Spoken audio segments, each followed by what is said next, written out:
Good morning to everyone. So MT8791 Embedded System Design for final year 7th semester Mechatronics Regulation 2017, the Unit 1 Introduction to Embedded System Design. So in this previous videos we have seen about the embedded system definition and types and one digital still camera embedded system design example, the next design metrics, and what are the optimized challenges when we go for an embedded system design. Okay, so in this slide we are going to see about what are the next topics, what are the processor technology. There are, if we consider the transistor, the number of transistor is increasing for the past 25 years. So the three technologies will be may play a vital role in the embedded system design. So the first one is processor technologies, the second one is IC technologies, the third one is design technologies. So in this slide, the processor technology involves the architecture of computation engine used to implement the system desired functionality. So while the term processor is usually associated with a programmable software processor, we can think many other non-programmable digital systems as being processors also. Each processor differs in its specialization towards a particular application, thus manifesting different design metrics. Obviously, the heart of an embedded system, it's called processor. So because in what way that embedded system is working, it's by the program which we are dumping in that particular processor. Okay, the whole behavior of that embedded system design will be predetermined by the processor only, right? Okay, so if we decide the functionality of the processor, in the sense we have to program in that particular processor, so the programming and the processor will be a heart of the embedded system design. Okay, so the next one is general purpose processor. We are going to see about the three types of processors: the general purpose processors and application specific processors and single purpose processors. Okay, so in this general purpose processors build a device suitable for a variety of applications to maximize the number of devices sold. So one feature of such processor is a program memory. The designer does not know what program will run under which processor. So you cannot build a program into a digital circuit. So another data path, the data path computations enough to handle variety of computations.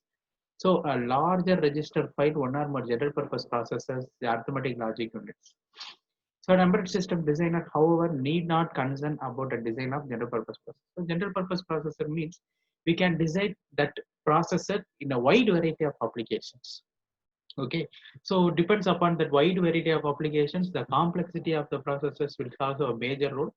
The next one is, if you are considering that programming modules, that arithmetic logic unit of the particular processors will execute that particular program without any difficulties. Okay, so in this general purpose processors, an embedded system designer simply uses a general purpose processor by programming the processor's example to carry out the required functionality. So using a general purpose processors, embedded system may result in a several design metrics. So when we go for one embedded system design, a general purpose processors almost, for example, microprocessor is a general purpose processors. We have to program that. So that programming behavior will determine the whole functionality. Okay, so if we go for the general purpose processors, in the sense we are seeing the so much of metrics in the following: design time and the non-recurring cost is low, because if we are designing one product, in the sense we can use wide variety of applications, so the design time will be low. The next one is, if you are doing some modification also, will be additional cost will be low. So that's why the general purpose processors having the design time and the non-return engineering cost will be low. The next one is flexibility is high. So obviously, if you go for the wide variety of applications by using the general purpose processors, the flexibility is high by changing the program. The next one is cost will be some additional cost will be low. The next one is the low in small quantities, since processors manufacturers sells large quantities to other customers, and hence the distributors, the NRE cost over many units. The performance may be fast. The next one is unit cost may be slow. The performance of the some size and power consumptions will be a major role for these general purpose processes. Okay. So in this slide, if you write one program, T total is equal to total is equal to 0 for I is equal to 1 to n loop total plus of is equal to m of I end loop. So this is a particular program. Okay. So if that particular program will not be suitable for a general purpose processor because the B is general purpose processor, C is application specific processors, D is a specific processors. Okay, single purpose processors. So these program will not suitable because this application will be suitable for that particular applications only because they have constraints like I is equal to 1 to n, total of plus is equal to m of I end loop. So this program will be a particular constraint. So it will be suitable for a single purpose processor only. So that A will suitable for the D symbol only. If is suitable for that, if we consider a general purpose processor in the sense, it may be it may not be suitable for that particular applications. As usual, the general purpose processors, that's the main constraints of this diagram representation is it's a single type, single purpose processor. Single purpose processor means if a program is writing in that particular processor for the particular functionality only, we can't implement in another. That is called a single purpose processor. Application specific processor is also a subdivision of general purpose processor, but it not wide variety of applications. It cannot used for the wide variety of applications like a general purpose processor. So okay, so the B is general purpose processors, C is the application specific processors, D is a single purpose processors. Okay, so in this slide, that A will be suitable for the D only. Okay. So next is single purpose processors. A single purpose processor is a digital circuit designed to execute exactly one program. For example, digital still camera. So component other than the microcontroller and single purpose processors, the JPEG code, for example, it executes a single program that compress and decompress the video frame. So obviously, we can't use that one functionality of that such a digital camera we can implement in another like a washing machine. So that functionality will depend on that particular device only. I'm saying repeat and repeat that embedded system for a single purpose processors, it can be used for the particular device applications only. We can't implement in one product to another product. So that's called a single purpose processors. So the single purpose processors is a custom designed circuit discussed. Many people's portion of the implementation simply as a hardware portion. Other common terms include co-processors and accelerators. Using a single purpose processors in an embedded system results in several design metrics, benefits, and drawbacks. Usually, we have seen that previous slides, the general purpose processors having some drawbacks and advantages and disadvantages. Likewise, the single purpose processors having which are essentially the inverse of the general purpose processors. So that opposite characters will be followed by the single purpose processors. So that in the general purpose processors we have the flexibility high, the performance high, cost will be low, and the next the performance is high.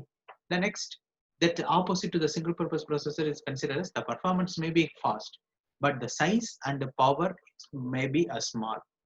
The unit cost will be a low, while designing time NRE cost may be high because we are using that particular application only. If you modifying, we have to implement another hardware system.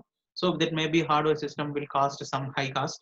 So that's why that NRE cost will be high. The flexibility is low because if we modify that particular program, that performance of the program may be low. That unit cost may be high for a small quantities. The performance may not be matched that general purpose processors. Okay, so the single purpose processors having wide variety of disadvantages, advantages. Okay, when we compare the characteristics of a general purpose processors is always opposite to the single purpose processors. Okay, so in this diagram, that controller will have that program logic. So that program we are using that compiler, and by that compiler we have compiled that particular program. So that program memory will be stored in the instruction register. Then the address of the program counter means the address of the next instruction. So these will be stored in the control logic. So that control logic will give some data path to the particular processor arithmetic logic unit. That arithmetic logic unit will process that particular output. Okay, so in that general purpose processors, we have used that wide variety of applications, right? Okay, the next one is application specific processors. So application specific processors, we can use wide variety of applications, but in a constrained manner. Okay, so for example, the DSP processors is called application specific processor. We can use that particular signal processing application only. So particular domain application only we can process by means of this application specific processors. The next one is single purpose processors. So single purpose processors means definitely we are going to write that particular program only. So that's why they have not mentioned in that any program module. So we just write for that particular application only. We are going to write that particular program. After that, we are going to load in the control logic. The next one is data path. So in the data path, it will be stored that operands and operations. That final result will be stored in the particular data memory. So this is the difference between the general purpose processors and application specific processors and the single purpose processors. Okay. The next one is last application specific instruction set processors can serve a comprise between the above processor operations. NASIP is designed for a particular class of applications with the common characteristics. Likewise, I have told it, the digital signal processors. So digital signal processors will be used for the signal processing application. The telecommunications will be used for the communication applications. Likewise, automatic control. So this wide variety or not a wide variety of application, it's in a particular domain. It's called application specific set processors. The designers of such a processor can be optimize a data path for their applications class, perhaps adding special function unit for common operations and eliminating other inequality used of units. Using an ASIP in an embedded system can provide the benefit of flexibility while still achieving good performance, power and cost. Okay, so such a processor can require a NRE cost to build a processor and to build a compiler because it's having a particular domain of applications. Okay, so we have to write that program. So much research currently focuses on automatically generating such processor and associated retargetable compilers. So due to this retargetable compilers can exploit the many features like ASIP. Designers using ASIP often write much of the software in assembly language. Okay, so we have to one retargetable compilers. We have to perform that by kind of specific applications.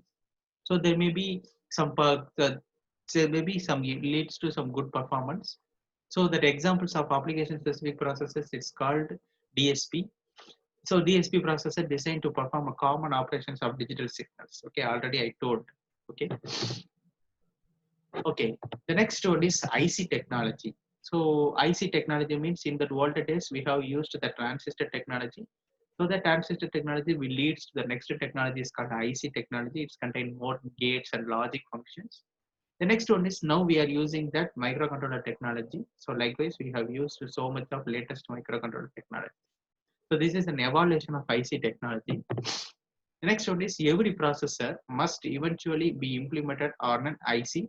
So the IC technology involves a manner in which we map the digital implementation onto IC. So the IC is called chip, is a semiconductor device consists of a set of connected transistors and other devices. Okay. So the number of processes exist to build a semiconductors, the most popular of which CMOS complementary metal oxide semiconductors. The IC technologies may differ by how customized the IC for a particular implementation. Okay, so already we have seen the what are the IC technology. We go for that gate level implementation by means of some logic level processes, and the IC technology independent from processor technology. So the type of processor can be mapped to any type of IC technology. Okay, so that any type of processor technology will be implemented to map any type of IC technology. So in this IC technology also we are using that full custom ASIC, semi-custom ASIC and the application specific uh, PLD logic, programmable logic devices. Okay, so these type of processor technology will lead to any type of IC technology. Okay, so we must recognize the semiconductor consists of numerous layers. So the bottom layer is silicon substrate. The next one is the next layer is gate layers. So these gate layers are interconnected with wires. So that's called the top of the layers. Okay. So Only way to create the layers by depositing a photosensitive chemicals on the chip surface and then shining light through a mask to change regions to the chemicals. A set of masks, often called a layout, the narrowest line that we can create on the chip is called feature size, which can still be below 1. Okay, so we are having variety of layers. In that layers, we have to mask in that particular applications. A set of mask is called often called a layout. Okay, so in this IC technology, we are going to see about the first technology, full custom ASIC. So in full custom ASIC technology, we optimize all the layers for our particular embedded system implementation. Such optimization includes placing the transistors to minimize the interconnection. So as much as the transistor size is decreasing in the sense, we have to we can implement, we can increase the performance of that particular processor. We can improve the speed of that particular processor. So that's why I have mentioned the previous slide about the IC technology, I5, I3, I7, I9, and then we also we have concentrated about the nanometer technology. Okay, so the number of the transistor size will be interconnecting length will be so minimized in the compact, in the sense the performance will be high. Okay, so once we complete all the masks, we send a mask specifications to a fabrication plant that build actual IC. So that refer to VLSI, very high non-recurring engineering costs and long turnaround times before the IC is available. Okay, so the full applications of masked for that uh, integrated circuits, it's called full custom ASIC. Okay, so that's an example for VLSI, very large scale integration circuits. So it's a very high volume, extremely for the particular critical applications only, that may be used for a sophisticated embedded system like satellite communications and missile launches, aircraft, such as sophisticated embedded system. We go for this full custom ASIC. Okay, so this processor, any type of processor technology will be used for this full custom ASIC technology. Right, okay. The next one is semi-customatic ASIC. So semi-customatic ASIC in the sense not fully the layers will be optimized. So we can use to for the partially to mask that particular layers or that IC technology. So in a gate array technology, the mask for the transistor and the gate levels are already built. Okay, the remaining task to connect these gates to achieve our particular implementation. The logic cells have their mask portions pre-designed usually by hand. So thus the remaining task is to arrange these portions into complete mask for gate level and then connect to cells. Okay, so ASICs are by far the most popular IC technology, as they provide good performance size with much less NRE cost than full custom ASIC. Obviously, when we go for the semi-custom ASIC, in the sense we can use for wide variety of applications. At the same time, this technology will be used to cut good performance and size and much less NRE cost. So that's an advantage of this semi-custom ASIC technology.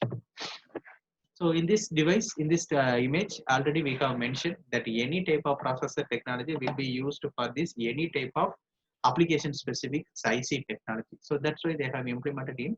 So when we go for this, we implement the various processor technology to the IC technology. We can use a variety of some performances and flexibility, and some of the metrics will be different. Okay, so that's why they have implemented in these slides. Okay.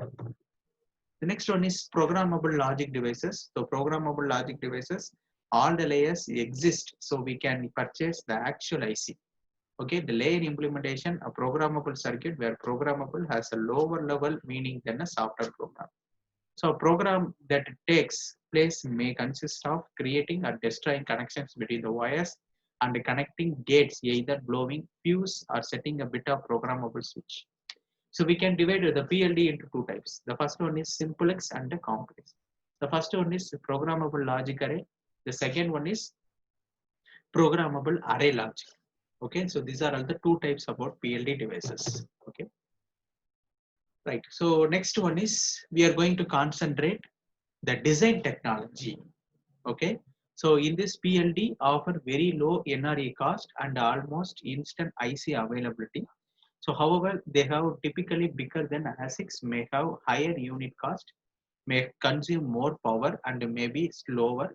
they still provide a reasonable performance through they are especially well suited for rapid prototype. So in this image, we are using compilation, synthesis, and libraries and test verification. So usually, if you are designing one embedded system in the sense, obviously we are going to write programs for that particular process. So for this, we have used that compilation. Okay. So in that compilation, automates the exploration and insertion implementation of detailed low level. So it means that program will be execute in a particular software, and it will be used for that many automating the exploration and the insertion about the implementation details. The next one is libraries. So libraries incorporates pre-designed implementation from a lower level abstraction to higher level. So in case if you are using some interesting, if you are designing one unique product in the sense, you have to design some libraries, some intellectual properties. So you have to incorporate that particular libraries to the particular design. So that's called a libraries. The next one is if you are designing that particular embedded system in the sense, at last you have to test and verify. Okay, so these are all the low level and middle level and higher level abstraction of this system design. Okay, the next one is the second, the system specifications and behavioral specification, RT level, register transfer level specification, then logic specifications. Okay, so first you have to gather the system specifications. What are the functionalities? What are the requirements? What are the power consumptions? What are the sensor technology? What are the processor technology? The next one is we have to specify what are the behavioral description, what type of functionality the device is going to specify. The next one is we have to specify what are the interconnection components, how it working, what are the inputs and what are the outputs. That's called register transfer or specification. The last one is logic specification. If you're giving one input in the sense, what is the expected outcome? Whether it meets that specific outcomes in the sense, the product will be final implementation. Otherwise, it's not meeting that logic implementation in the sense, same, it will be go to another type that RT register level transfer level specification.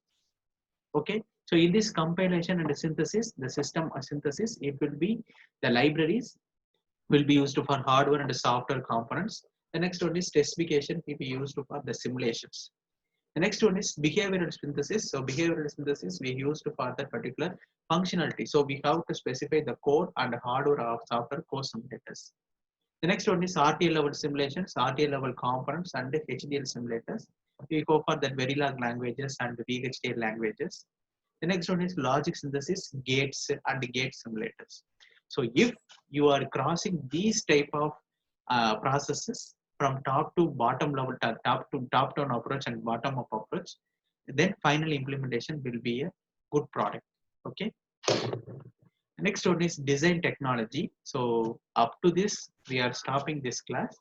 So in this class, we have concentrated about the processor technology and the IC technology. In that IC technology, we have concentrated about full custom ASIC and semi-custom ASIC and the programmable logic devices. And we have seen about the programming languages and compilations and testing and verifications. So in this class, I stopped here. So in next class, we are going to see about the design technology. Okay, thank you.